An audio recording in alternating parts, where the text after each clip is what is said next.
G'day fellas, and welcome to game number 14 of Outback Octagon 3. The town centers have now arrived on the map, and we are on Mega Random. We've got a pretty decent spread of town centers today. Some players having pretty favorable spawns, other players not so much. Ladies and gentlemen, welcome to Mega Random. It is a pleasure to have your company today. Let's introduce our players. In the north of the map, in the color yellow, playing as the Ottomans. Representing Team Denmark, he is the kid, aka Voldemar. He does have a boar nearby. I've made this mistake before, as the Ottomans. I was like, oh great, a boar, I'll take that. And then I forgot I was playing the Ottomans, and the Ottomans can't take the boar. So just keep that in mind. If you're watching and waiting for him to take the boar, he's a pretty good player. He's probably not going to take the boar. In the east of the map, in the color teal, playing as the Delhi Sultanate, representing Team Japan, it's Duyakusi Twitch. What a beautiful spawn he's got as well. Well, I say it's beautiful. It's very sparse when it comes to resources. There's not a lot out here, but that's good news for him because he doesn't have to share these limited resources with anybody. He's got 3 gold mines, 4 gold mines on his side of the river. I guess technically 5 and 6 at the top here as well. So it's not a terrible spawn for him, but he's going to be very, very happy that he's got this isolation. To his west, in the color blue, playing as the Chinese, another S-tier FFA civilization for him. Representing Team My Insanity, hailing from Belarus, it's Anatand. And to his west, on arguably the best FFA civilization there is, in the color red, representing Team Germany, it is Lash of the Holy Roman Empire. To their south, in the color orange, playing as the Juicy Legacy, representing Team 3D, it is B. And towards the west of the map, in the color pink, playing as the Abbasid dynasty. She did try and go for a town center a little bit earlier in the game. Things didn't go particularly well for her, but she's found a new place to call home. She hails from the Republic of South Africa. It's Whammon. To her west, in the color green, playing as the Order of the Dragon, the Giga Chads of Age of Empires 4,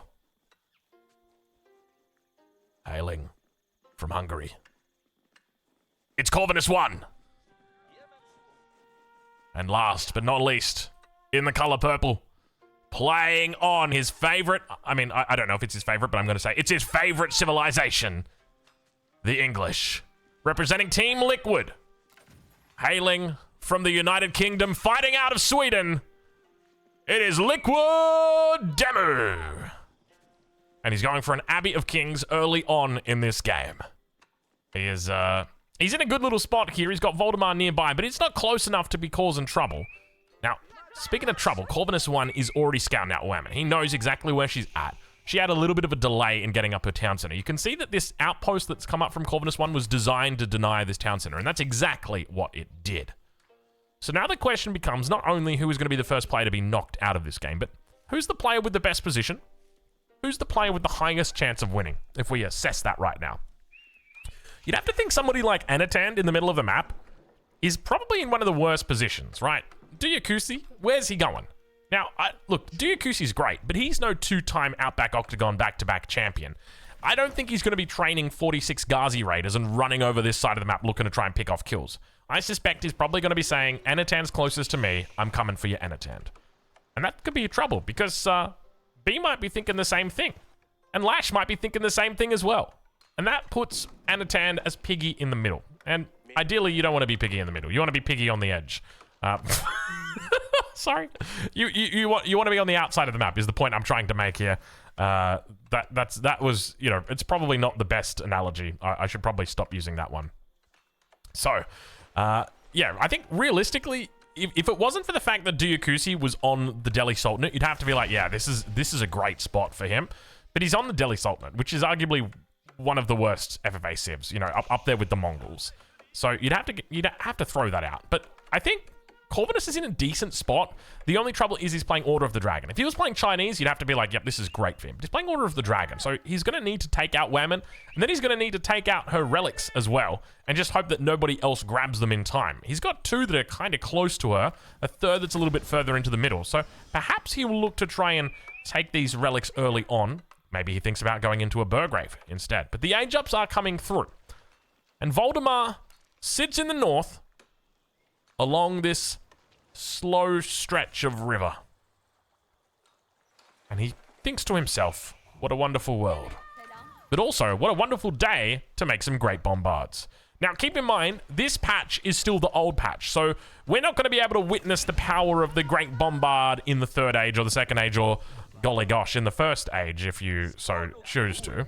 But we will witness them today. That is, as long as he makes it to the end. So, if I had to give anybody in this lobby like a favorite position, I'd probably say B, just because he's close enough to everybody that he can kill them, but not close enough to die from them.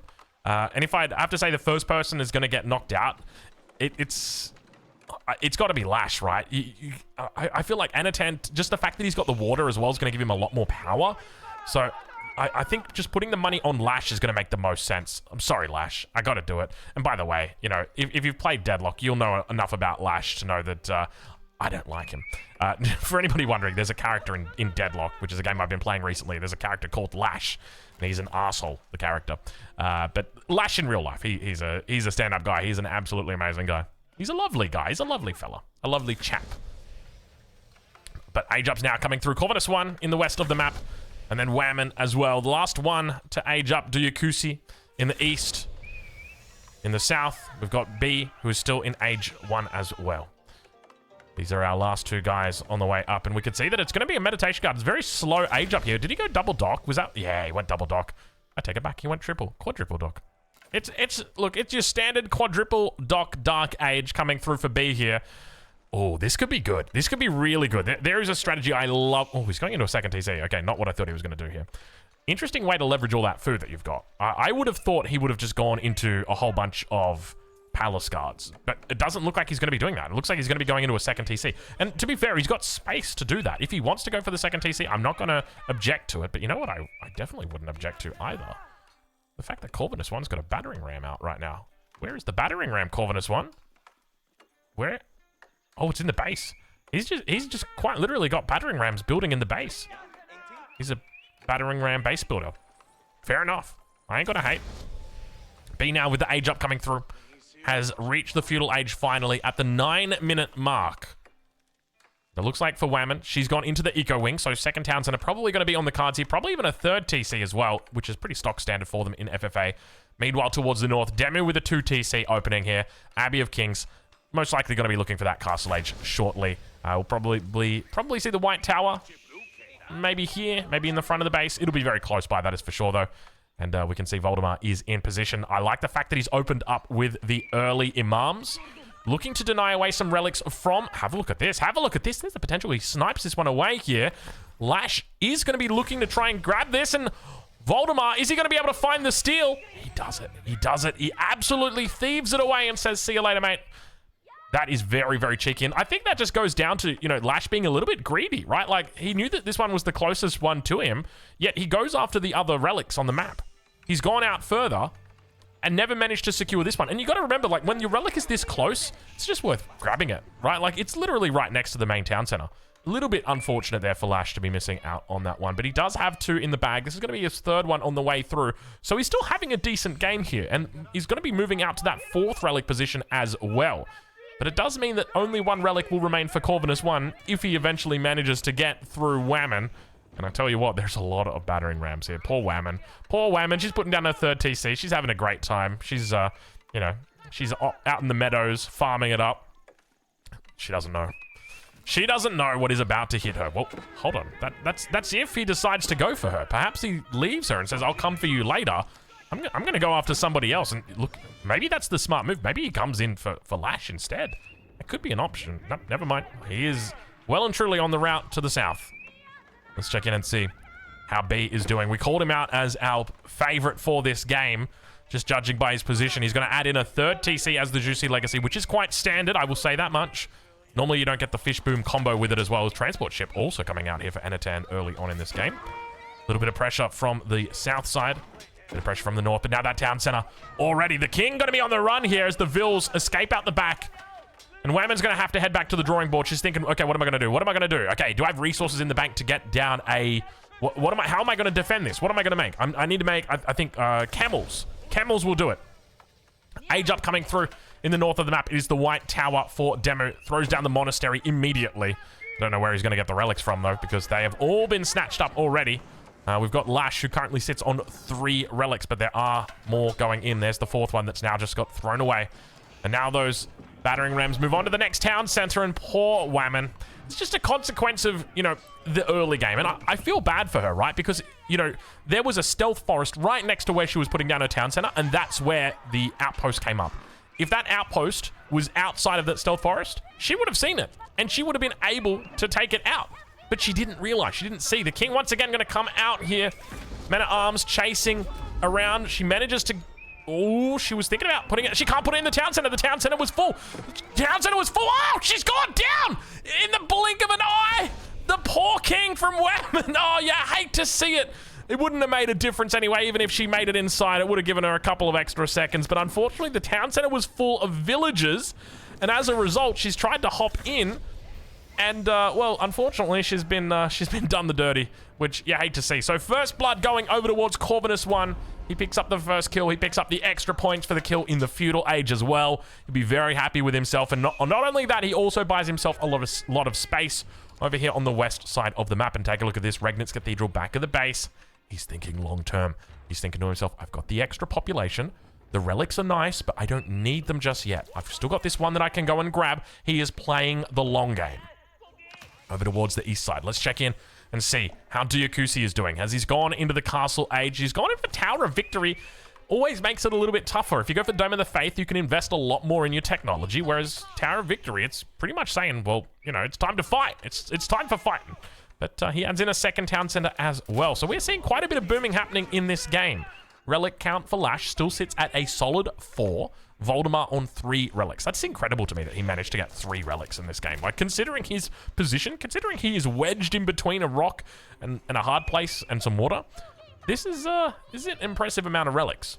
But now, Demu, he begins thinking about the late game as well. Where does he go from here? He started making a Springald. He's moving into crossbows now as well. He could look to put some pressure on towards that east side, but the truth is, I don't think he wants it. Where does Voldemar go from here, though? Because we see Spearman at arm combo. He's also got the Mangonel out. He could look to go Imperial here. It doesn't feel like he's going to do it, but he could definitely go for it, and that would achieve great results in my mind. But the Keeper is going to come up in the middle of the map. Lash is going to look to try and secure this position. A little bit of a defensive wall. There are spears underneath this that might go down. Not going to be the case as the Keep does come online. Trebuchet is already up, though, for his opponent, Anatan. Now, keep in mind, he's got emergency repairs, so he can just pop the emergency repairs straight away, and he'll be absolutely A-okay.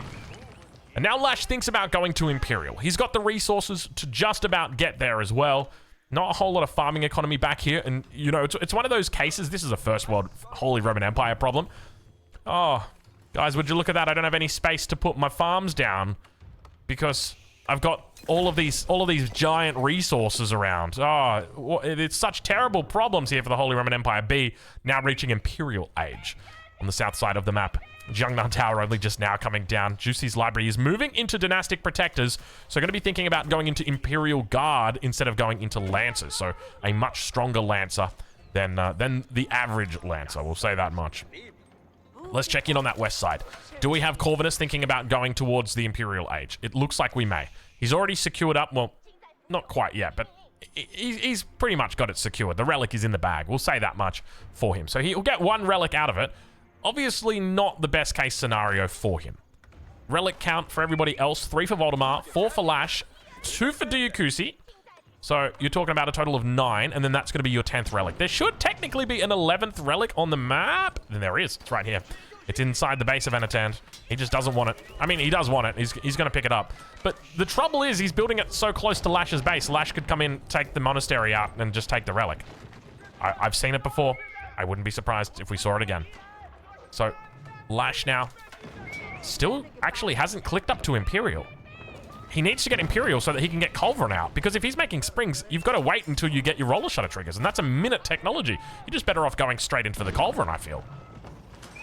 Stonewall going to come up here, and this could mean that if Anatan's thinking about going Imperial, this could be really bad. There's no way he's going to be able to fire down on those trebs, so maybe he just realized, I don't have the time. Quadruple treb, like, you're not getting through that. Even with emergency repairs, even with Vils on the backside, it's not happening, Chief. There is no way, and especially with this wall, can we just compliment him on this wall? This is such a big brain move here for Anatan.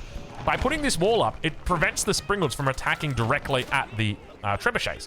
Now, I think the Springlets can technically come down here and then fire across this position, but they can't fire directly at the trebs. And the trebuchets can basically just sit here and scot-free get their attacks off. But Lash, he's down to 3 stone. Not a lot of stone left in the bank. He's down to 0 now, so he has insufficient stone to get it done. And Anatan is putting on the pressure in this game. Meanwhile, towards the south side, B is starting to really look to expand. We'll keep an eye on him as the farms are coming online. The king still sitting inside the main town center, so he's yet to begin transitioning into the keep. How about Corvinus 1? How's he doing over on that west side?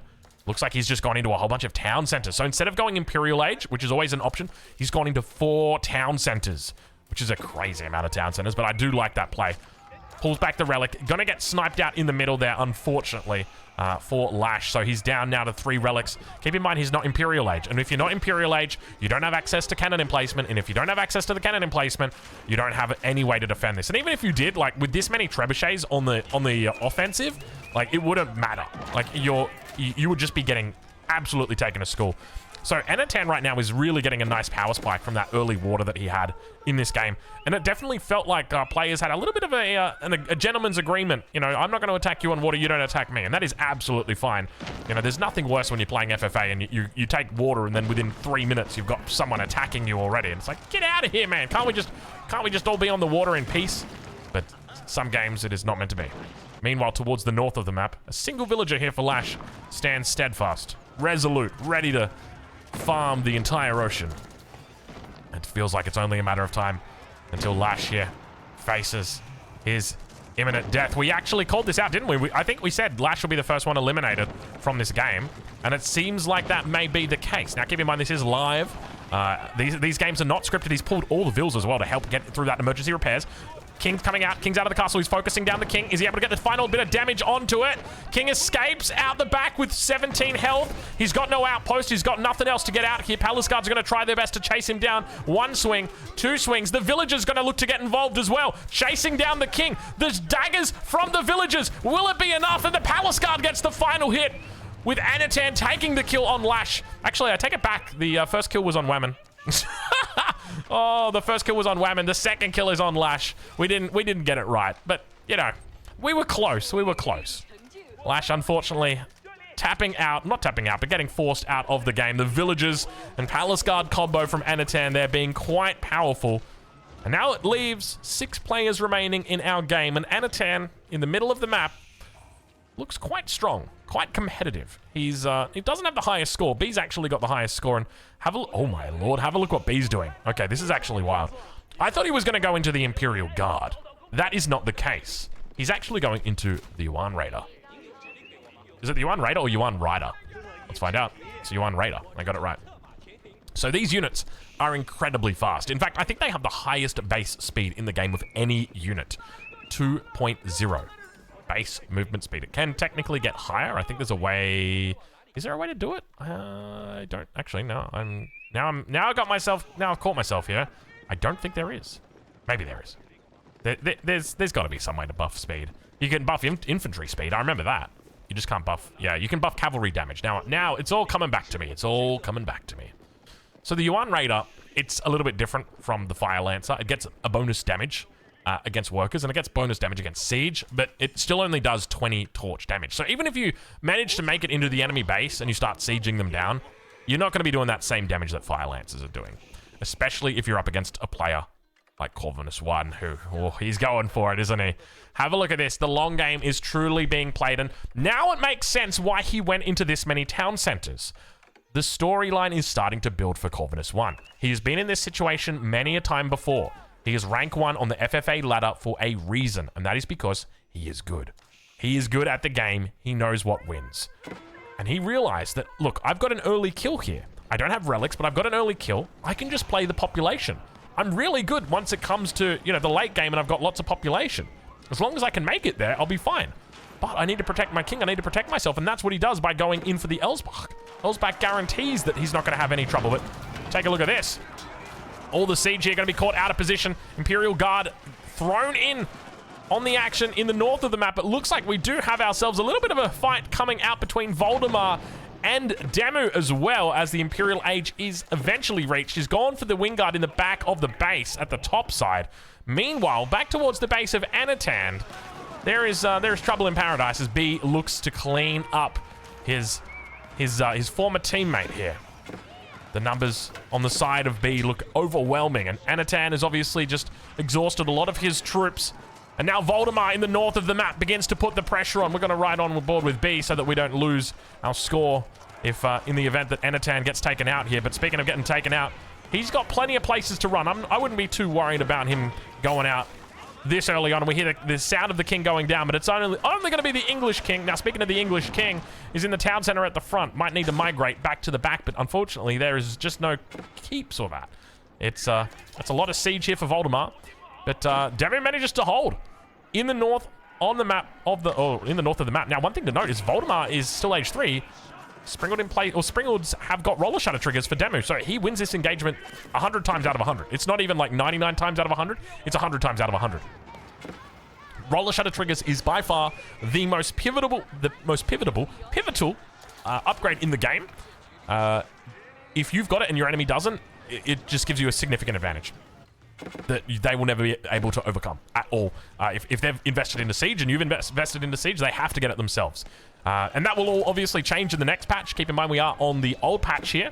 When you are watching this on YouTube, you will be probably on the new patch, I think, by the time this video gets shown. So hopefully we're having a good time with all the new Springalds. The games for next week will all be on the new patch. We will be playing with... as the patch goes, we will go. As the saying goes. You know, I think that was it...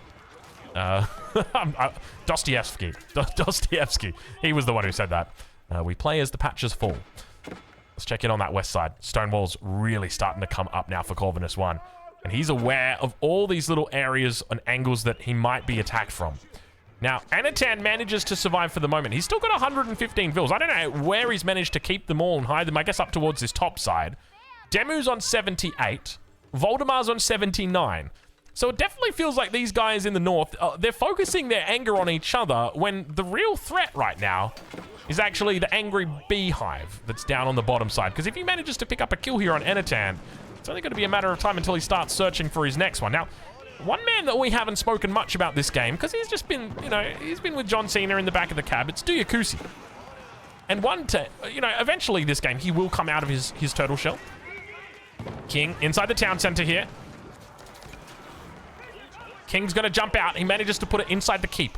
He's trying to keep himself a little bit alive a little bit longer, and he does well to bait out all the damage that he can onto that town center just to guarantee as much of it goes in there, and he's able to keep the keep alive a little bit longer because of it. But the defense is solid from him. Let's check in with Duyakusi. Do you mind if we do? Do you care if we do? I hope you don't mind. Duyakusi don't mind. You don't mind, do you, Duyakusi? Okay, I'm catching myself out here. Let's check in and see how he's doing. So, farming economy is looking pretty good here. He's on 127 vills, 73 military, a lot of infantry in his composition. And when it comes to his military, where is it? It's up towards the north of the map. So it could just be that he's looking to potentially have a visit here inside the base of Voldemar. But where is the crossing? I don't know how he gets across here. There's a crossing to the north of the map. And then the next crossing is... Wait, where is the next crossing? It's all the way down at the bottom. Is it just me, or is there literally 2 crossings? Maybe I'm crazy. Does that make me crazy if there's only 2 crossings? Ooh. I mean, technically there's more than 2 crossings, but it doesn't take you across to the other landmass. See, this is why I was scared of making a rule like you can't put your king in a transport ship, because then it's like, well, how do I get my king across to the other side if I wanted to? You gotta walk him, son. Because it's technically connected. And it's like, look at the size of the, how? Wait, I don't even think you can get across at the top. I don't even think you can get across up here. There's no, there's no bridge across. There's literally one crossing for him.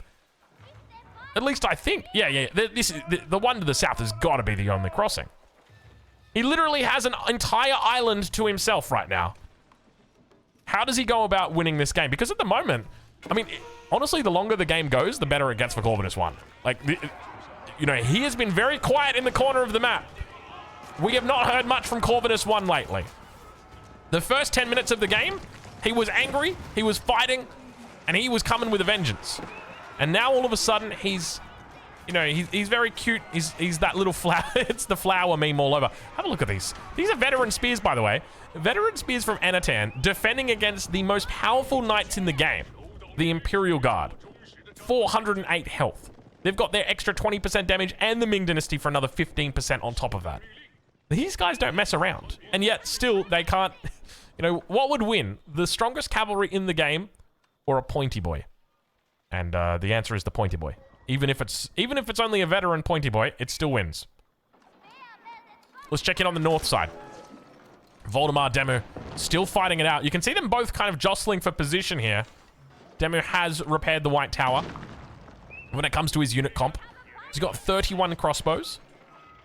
And 4, I want to say longbows? Yeah, they're longbows. And a whole lot of Springles. Springles are going to move forward here. He's going to be able to get one of those trebuchets taken out. Whole bunch of Springles in the north of the map as the landmark does go down? What? Teal destroyed Voldemar's landmark? Where is Voldemar's landmark? Excuse me? Am I missing something right now? What was that? Teal, being Duyakusi Twitch, has destroyed... Yeah, it's the Istanbul Observatory. He killed the Istanbul... Oh, he can snipe the landmarks out. Oh, he's going to snipe the landmarks out across the water. Get out of town. Get out of town right now. There ain't no way. There ain't no way. You waited 28 minutes in this game to snipe me with bombards on your stupid little island over there. Get out of town right now.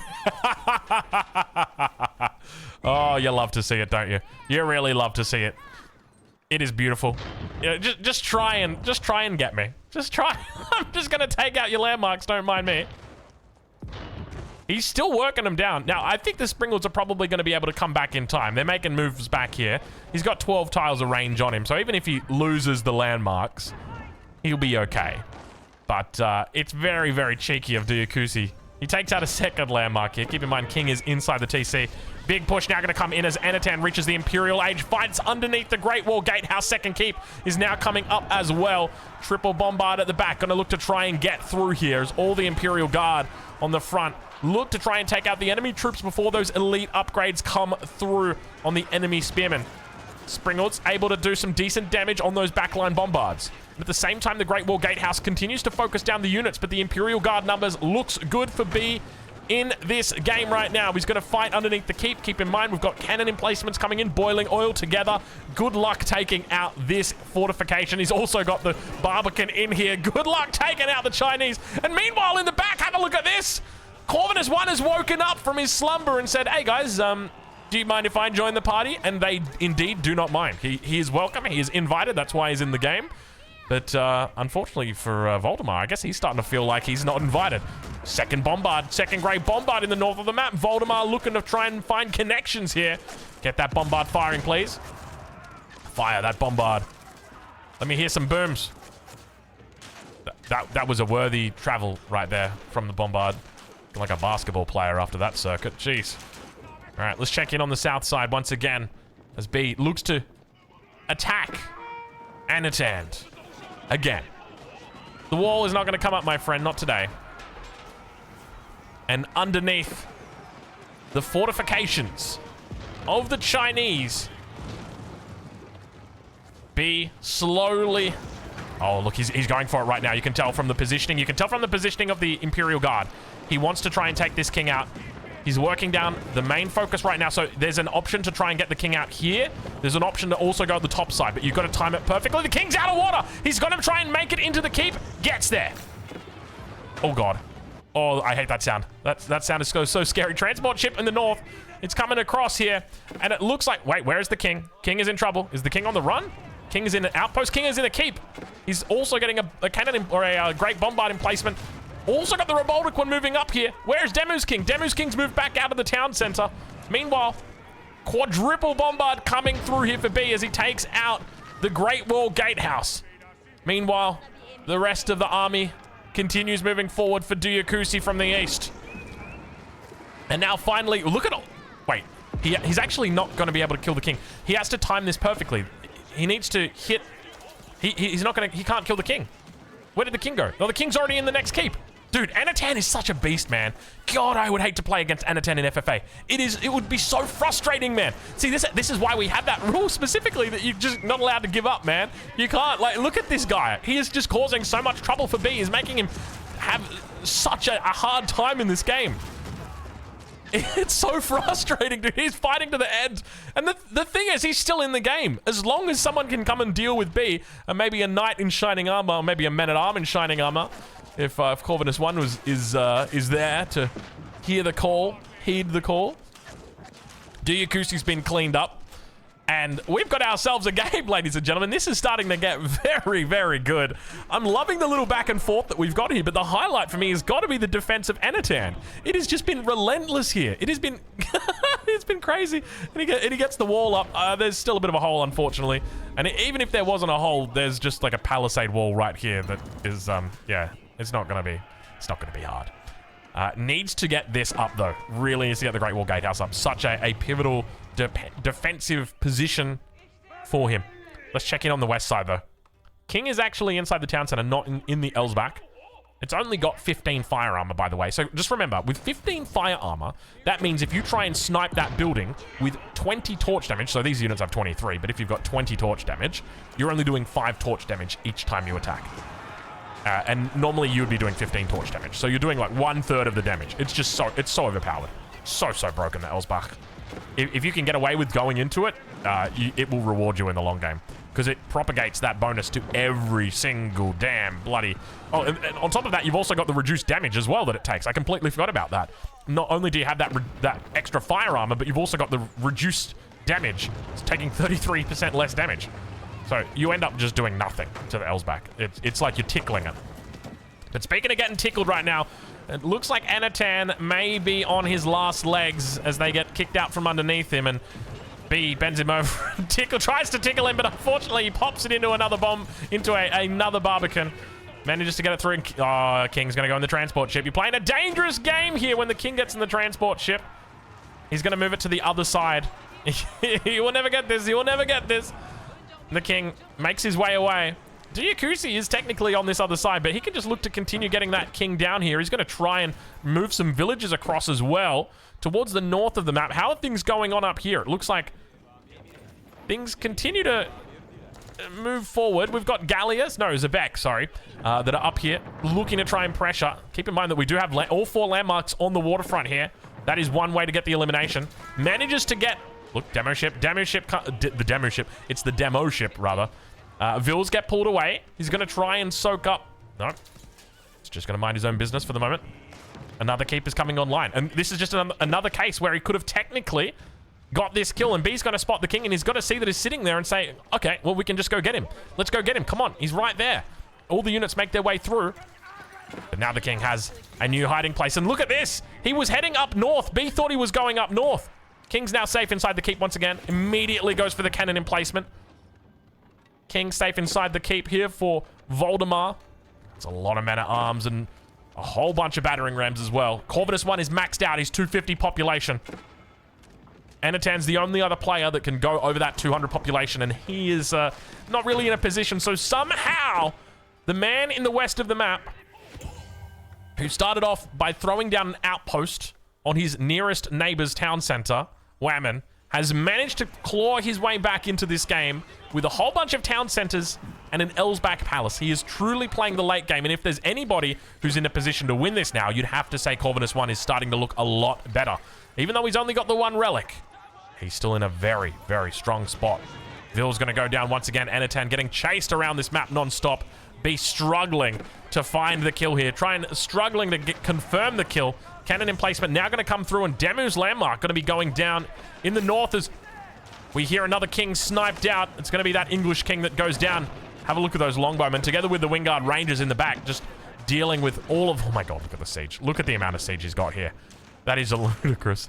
He's got 12 Springalds, 7 Mangoes, and a couple of Bombards. Like, I don't even know how you play into this as demo when you've got this many ranged units. Like, yikes, yikes. This is not going to be easy. This is going to be a tough one. And you can see that this is the thing, right? The moment this blows over, like, it's going to be... Oh, my God. Oh, my God. Oh, my God. We got multiple... We got Wallalols in the north. He's trying to protect them out. Wingard Rangers together with the longbows doing their best to take out the enemy siege, but I don't think it's going to be able to work. And have a look at this. A knight in shining armor has come to the rescue of Anatan. It was a long call. It was a call that was... it took a while. But in the end, we managed to find it. We managed to come here, and we managed to make our way down. But unfortunately for Voldemar today, it's not a 1v1 he has to deal with. It's a 1v2. As Duyakusi on the other side of him. I can't believe Duyakusi's literally got his own island. He has the entire map to himself, Duyakusi. Oh, Duyakusi. He's just dropping whoever he wants to at this stage of the game. A lot of siege back here. Should be able to snipe out the majority of these elephants quickly and effectively. More crossbows now going to be moving up here, but the numbers looking decent on the defense, and now he wants that king. He says, give me that king. I know he's in there. Let me have him. Come on. Come on. I need to take him right now. I need to be quick. Make sure there's no transport ships back here. You can see there's one transport ship. It's trying to get through. It's having a bit of trouble, though. It can't get there in time. The king jumps inside the town. Oh, no, the king goes down. He tried to get it to the transport ship. And finally, after what felt like eternity, 3DB is able to take down Anatan in this FFA game. Jeez Louise, that took a lot of effort, a lot of patience, but he managed to do it, managed to stick to it. Well played to Anatan for lasting that long against a very strong, a very resilient B. And in the end, unfortunately, going down as we hear another king goes down in the north. And once again, Voldemar's really now become picky in the middle in this situation. You know, I talked about the prospect of Duyakusi looking to attack into Anatan, but he never even made moves. Duyakusi's attention has always been towards the top side. Now, one thing to note is that if he loses these landmarks, he loses the game. So he needs to defend this waterfront like his life depends on it, because his life does depend on it. Springalds come through. Able to take out the first Zabek. There's plenty more where that came from, though. Transport ships. One of the things that Duyakusi could do is he could just load up a whole bunch of bombards. I don't even know why he hasn't done this. Load up a whole bunch of bombards and just kill the Sultanate trade network. Game's over, bro. It's like, it's one of those things where even if Voldemar's not paying attention for just a couple of seconds, it's already too late. All right, well, plenty of relics in the middle to be had. Don't be surprised if we start to see some monks making their way up. There they are for B now. And with that kill, B is going to cement himself as a very strong contender for the victor in this game. Let's take a look at the resources and see how players are doing. Voldemar at 51 food. Demu 13k food. Quite a bit of wood in the bank as well. Voldemar not much at all. B, he's got a little bit of resources, nothing too crazy. Duyakusi is looking very good, very healthy with that float that he's got. And of course, Corvinus 1 actually has enough for a wonder. He has enough for a wonder. Whether he's going to be able to put it down and hold it is a different question, but it is in the back of his mind. He's thinking to himself, okay, we're playing the long game here. I've done this 1,000 times on the ladder before. I just got to make it all work now in the games that matter. The Outback Octagon. That happens once a year. Corvinus undoubtedly looks forward to it like a lot of these guys in here do. And he's looking to pull his best moves today. You can see that he's got space up here. He could look to leave the wood line if he wanted, just to make it a little bit harder for enemies to get through. But speaking of enemies getting through, have a look at this. Corvinus 1 is on the move. He's looking for a potential snipe. Keep in mind that when it comes to your landmarks, you can be eliminated through the landmarks. So just because you've got a king and you're protecting him doesn't mean that's the only way that you can go down. And now Corvinus, look at this, moves under with the Bodkin bolts. Have a look at the damage he's doing here. Plus 20 versus siege, comes in, takes out all the enemy siege. Even the great bombards underneath the keep are going to be feeling the wrath of the Bodkin bolts today. Look at how much damage they're taking. These things are like Culverin on legs. They are a whole nother unit, but unfortunately he gets cleaned up pretty quickly. Corvinus now down to 184 population and heads back to the drawing board as he starts to rebuild and rethink his strategy. Voldemar fighting to the death here, but unfortunately his village account has begun to dwindle, and with this his sacred site, or rather his landmarks, are now threatened. What have we got in here? Men-at-Arms, a big, decent-sized drop coming through as well. Trebuchets, this is the last landmark right here. Duyakusi about to pick up a kill in the north. Will he get the extra population for the king kill, though? Because remember, the moment this landmark goes down, he's going to turn white. And that is Voldemar getting eliminated by Duyakusi. And now that king is the last man standing for the Empire of the Ottomans. Are they going to both? They're not fighting. Look, Demo's just going to let him take the kill. The king kill goes over to Duyakusi. And that puts 3 players on 250 pop here. As unfortunately for Voldemar, those landmarks were just a little bit too close. Was it the case that Demu moved away, just allowed him to get that kill so that Duyakusi wouldn't come for him next? Was that the thinking behind it? Was it just that he didn't kind of realize that Voldemar was dying? Perhaps that was the case. But look at the amount of siege that he'd gone into. All of this siege intended with its shattering projectiles to deal with the siege of the enemy. But now, attentions turn to different bases, different faces. Dude, there's literally a moth that just landed on my glasses. Get out of here, mate. Come here. I don't want to kill it, but it's like, sorry, I'm in the middle of a cast, bro. Oh, now my hands are all black. Damn moth. What are you doing out here? How did it? Oh, I mean, sometimes I keep my door open so they get in. They like it in here. Man, in Australia, I don't know about you guys, but in Australia, things are starting to like get a little bit warm now. And it's like, it's the best time of year. I was telling my wife, I was like, you know, this is such a good time of year because it's cold enough that it's not hot and it's hot enough that it's not cold. They were my exact words.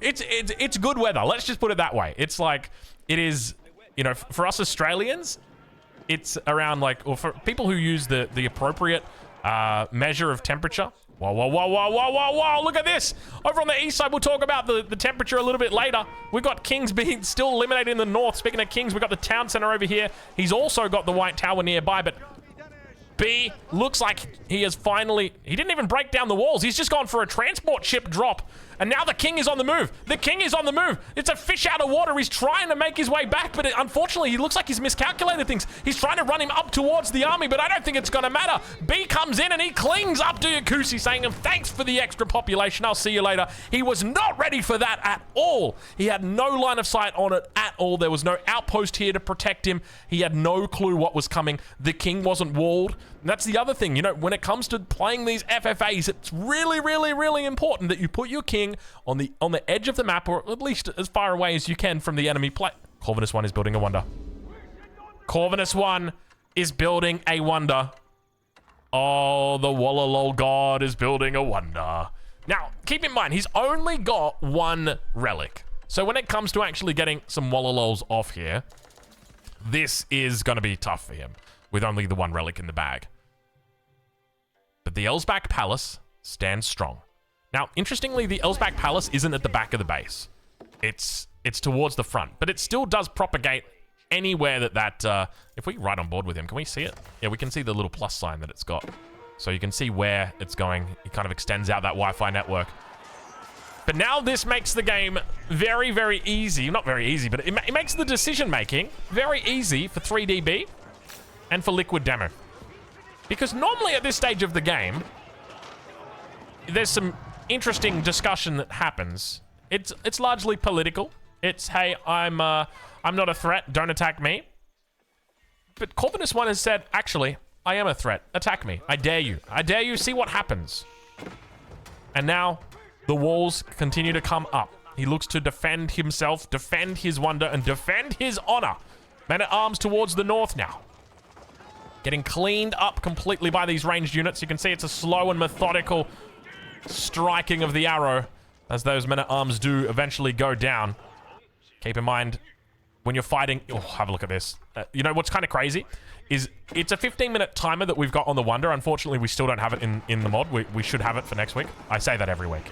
We'll be in the grand finals, and I'll be like, unfortunately, we didn't get it this year, but maybe next year we'll get it. Yeah, hopefully not. You know, we've got like 14 minutes left on the Wonder, and still B is over here with siege, with, you know, villagers building siege workshops immediately. Like, that is crazy, the efficiency of B in recognizing that this is a threat and we need to take it out now. Really, really well played by him. Now, there's a lot of distance that Corvinus has got between his front line and his Wonder. So that's a lot of space to put pressure on, but you can see just how quickly these guys were able to mobilize. Normally in an FFA lobby, it takes a little bit more time than that. This feels like it is a very, very quick push. I don't know how long he's got on it, but I feel like at this stage, probably about 13 minutes.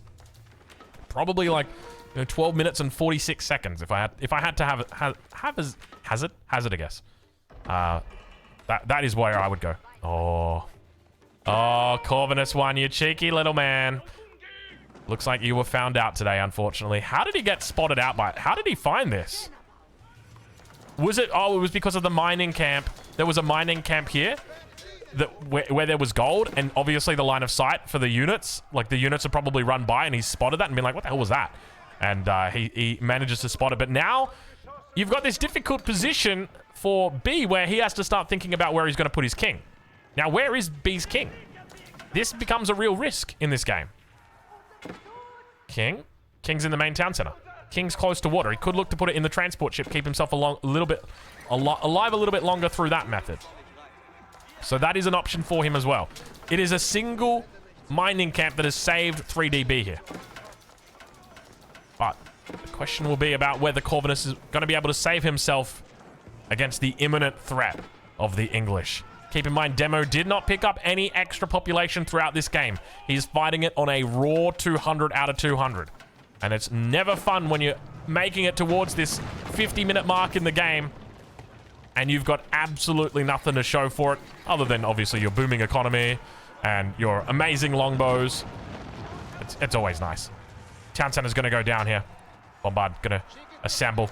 And you can see how this is a terrible spot to fight against the English under, because you get barely any surface area. Looks like he's got a couple of Lange Connector in there. He's going to try and get those Zui handle in, but unfortunately the longbow's just shredding through them. Oh my lord, no, it's not even close. It is not even close. Corvinus 1 may have jumped the shark in this game, ladies and gentlemen. He thought he had a chance at going for a sneaky, cheeky little wonder victory, but unfortunately, normally what you could see him do right here, you could actually just see him delete the wonder. That would actually be a legitimate play to say, like, hey, don't kill me, I'll delete it. But at this point, like, you're already committed to the bit so much that you have to go for it. But like, when you see this army, when you see how powerful B is on the Juicy Legacy here, like, this is the ultimate late game army. Can we just double check on his, where's his landmark? Here, no, this one. Yeah, so he's gone into, what's it called? Cloud of Terror. Cloud of Terror is the upgrade that gives bombards for the Juicy Legacy AoE damage, area of effect damage. They have essentially become great bombards. He also gets extra range on these great bombards as well, these bombards. So these bombards are effectively an incredibly powerful unit, and you can use them as your ranged unit. So here you can combo them with the Imperial Guard, and this essentially becomes the ultimate late game war machine. And without a shadow of a doubt, B looks to get very angry as he makes his way through. The king heads up towards the north, but look, this is one of those things where it's like, if the king had managed to make his way up here and had been, killed by Demu, it would be a skill issue. Because as you can clearly see, when it comes to positioning, B just says, well, I'm not fast, mate. I'm not fast. I will just cut you off. I will stop you from doing that.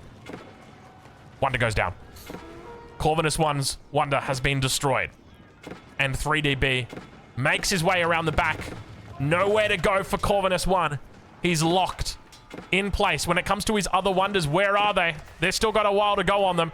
And the king goes down. And Corvinus 1 is eliminated from the game, leaving only 2 players remaining.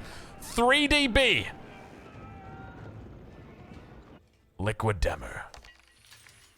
So there was one potential chance here that Demo was able to snipe out the landmarks, but you've got to remember the last landmark was this Regnitz Cathedral in the back of the base. So even if he took out all 3 landmarks, he's still not going to be able to get the kill. So the kill was always always going to go to the player who killed the Wonder. And in this case, it was B. So where does B go from here? Well, I guess B just goes to kill him. That seems like the most reasonable approach. But Demo's going to make his way out on the map. This is a huge army from B, by the way. 143 Imperial Guard. This is the stuff that YouTube thumbnails are made of. Whether we put it on the thumbnail or not, we'll have to wait and see. But that is a scary amount of... He's got so many cavalry units. Bombard's going to get caught. Cloud of Terror, though, keep that in mind. He's going to try his best to deal with the threat here as the bombards just face off against his units. And now running towards the enemy base. Demu cleans up the bombards, his army. Keep in mind, he's got a 350 versus 200 population deficit, and he sees all the Imperial Guard now as they begin to maul through his villages. Demu, with nothing to protect his king back at home, throws in the towel and says, "Good game, B. You have outlasted and outmatched us today." And B takes home the victory. Wow. What a game from B. Like, it was just a very patient, methodical game. It took him so long to take out Anatan, but once he finally got over that hurdle, he started to make the rest of the dominoes fall. The villager count, he climbed ahead early on in the game with Anatan, both the Chinese and the Juicy Legacy climbing quite high. For the military count, you can see at the end of the game, he was by far the highest for quite some time there as well. Let's take a look at the stats. I want to have a look at the economy and the gold gathered. We can see that B was the highest with 107,000 gold. The next highest was Corvinus 1 on 55,000 gold. So he had a lot of good control throughout the middle of the map there as well after he took out Anatan. But in the end, unfortunately, he was too strong for the lobby. I think we called this in the beginning, didn't we? We said, I think B's got the best chance to win here, and he manages to do it. So, hey, look, we didn't get the first eliminated, but we definitely got the winner. Anyway, we'll leave it there, and of course, we'll catch you guys in the next one. Thank you so much for watching.